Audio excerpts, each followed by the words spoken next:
Hi, on the show this week, I shall be complaining about a boring tarot book and giving you my reading for the month of March. Since the lockdown started and I started this tarot show, I've been kind of having a bit of a renaissance. I've been reading tarot for many years, many decades. In the old days, I used to just read tarot cards for people and it worked quite well. But now I'm mouthing off, aren't I, on YouTube in front of the millions. So I'm researching my subject a bit, I'm reading books about it, and I'm finding out all those little things that I never really bothered to find out before. So I now have a whole stack of books in my bureau, and I'm working my way through them, and I'm looking for well-written, well-researched, knowledgeable books about where tarot cards come from, what the cards mean, how to use them. What I'm finding is that tarot is such a murky thing in a sense. It's such a strange process that books about it tend not to be very clear. Sometimes they're written by great people with great ideas, very enlightened people who've thought about their subject, clever people, intelligent people, but there always seems to be a problem. Some of these books are very verbose. They just waffle on and on. Some of them pretend to be scholarly, but aren't really presented or put together in a very scholarly way. There's one book by a major UK tarotist where this person and the other co-writer, they just cut and paste whole sections of A.E. Waite, you know, the tarotist from the Golden Dawn. They just cut and paste whole sections of his writing and just pop it in their book.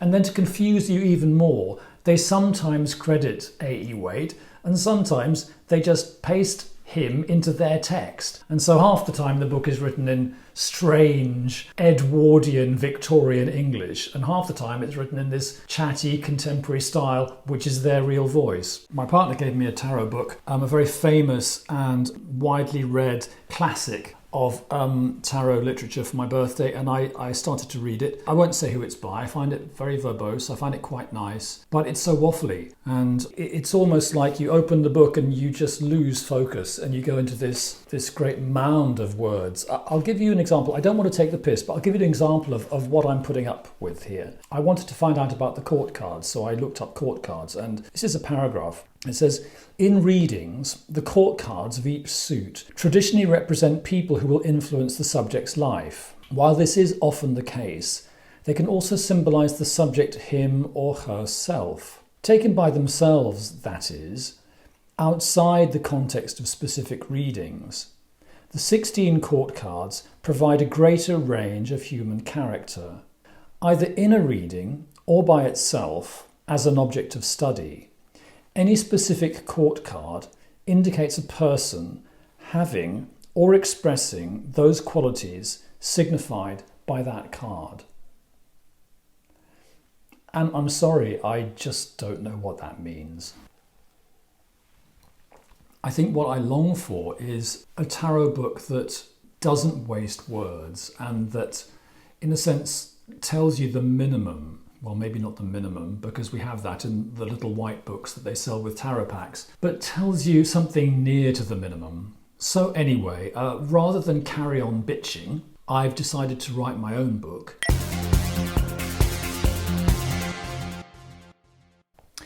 It's the end of February, ladies and gentlemen, which means that it's time for our March reading. So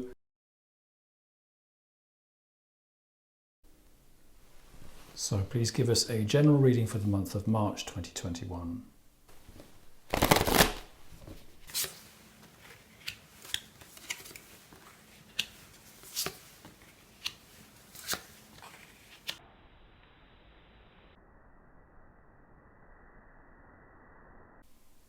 Weirdly enough, I am seeing a gradual lifting of restrictions. We have a reversed Eight of Swords. And I'm seeing an opportunity for generosity. There has been a lot of needless running around. That's a reversed Knight of Machetes.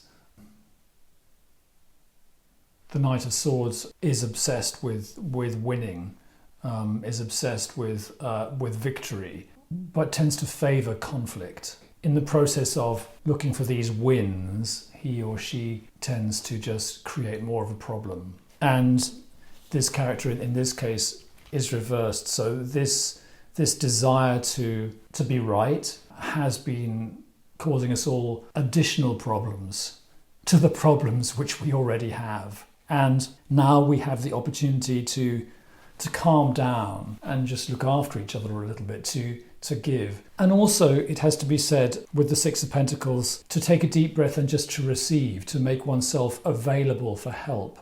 Editing this video, I noticed something rather interesting about this section. If you've been following my monthly readings closely, you might remember that the third position in the reading is usually the position for obstacles. And here I merrily plough ahead and interpret the third card merely as a feature of the month. I don't interpret it as an obstacle. What I want to talk about here is the concept of an oracular moment. A tarot card reading or any other kind of oracular reading, it is what it is. It's a surrealistic process. So if one diverges from the normal course or makes a quote marks mistake, that is in fact part of the oracular process.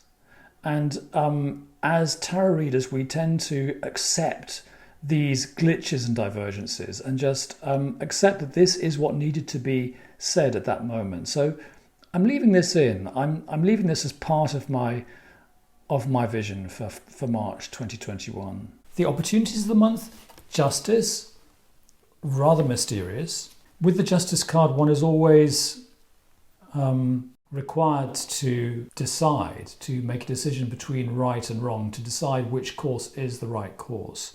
So I'm just going to put down 2 more cards in the 4th position and find out what those opportunities are.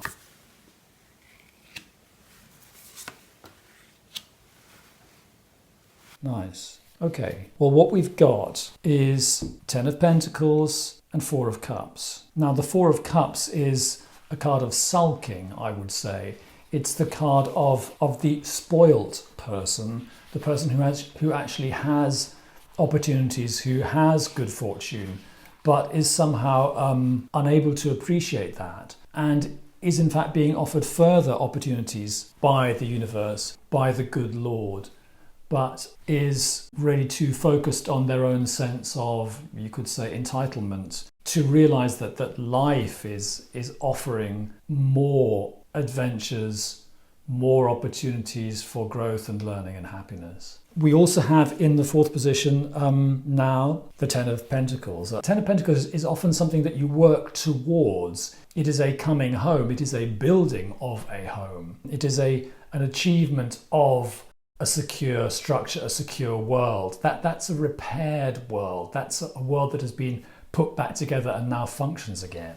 There's people talking to each other. There's trade going on. There's an abundance, and it's a strong and safe and secure environment. So the opportunities of the month is to get out of one's sense of oneself, one's own problems, one's own dissatisfactions, and to work towards something which could maybe unite everyone, which could benefit everyone, to work towards a kind of a building of a city. And in order to do that, we have to be quite severe, I would say, with ourselves, and put aside the emotional roller coasters, the emotional storms and tempests, the emotional content. Put that aside for the duration, cool it, and just try to get a feeling for what needs to be done next, which isn't to do with point scoring or winning arguments or proving our own superior intelligence or superior strength to other people. I'm a bit curious about this idea that there could be any kind of lifting of restrictions in the month of March. 8 of Swords reversed. We've been very restricted, and it feels like there's no end to the restrictions. Here in Berlin, they have been talking about lifting the lockdown in March, but we're very sceptical, as I think everyone is around the world. Let me just pull 2 more cards for the 1st position.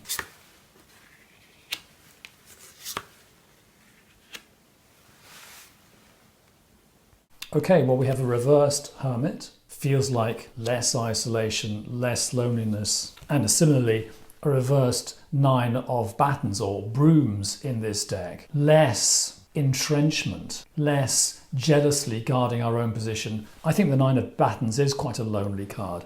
So I'm seeing less loneliness in the month of March. I have this lovely new Oracle deck that came in a box I didn't like. And I'm going to reach for this deck and draw a card to unify the whole reading.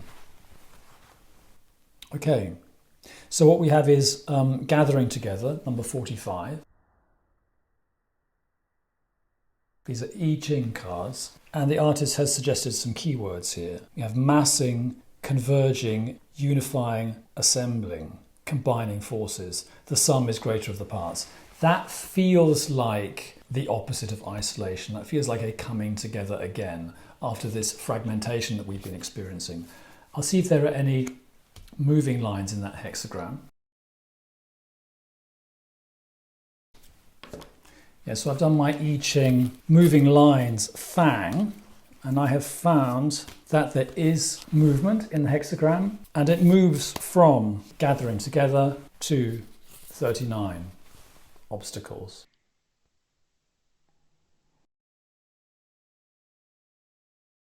So we're not out of the woods yet. It feels like there will be some relaxation in March. It feels like there will be some coming together. It may be that at the end of the month there will be further obstacles, which may result in further restrictions, which may result in further isolation and further fragmentation. But in terms of a weather forecast, that's what I'm getting from the cards. In terms of spiritual counselling, what I'm getting from the cards is the time has passed, 4-point scoring, needless argument, needless conflict. Take a deep breath, offer what you can by way of help and encouragement, and also take another deep breath and just see if anyone is offering that to you and graciously accept. Thirdly, we are asked to use our heads and to try to discern between those thoughts and ideas that are really an expression of our own spoilt brat nature and those that can really help us to rebuild.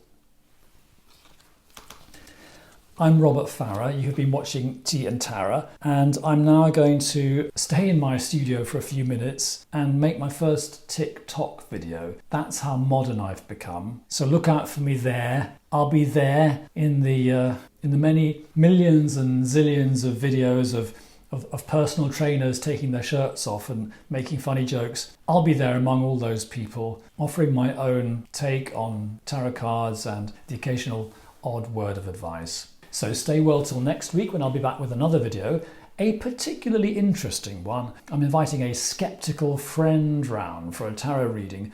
I'm going to read his cards and he's going to tell me exactly what he thinks about that. So that'll be controversial, won't it? Bye.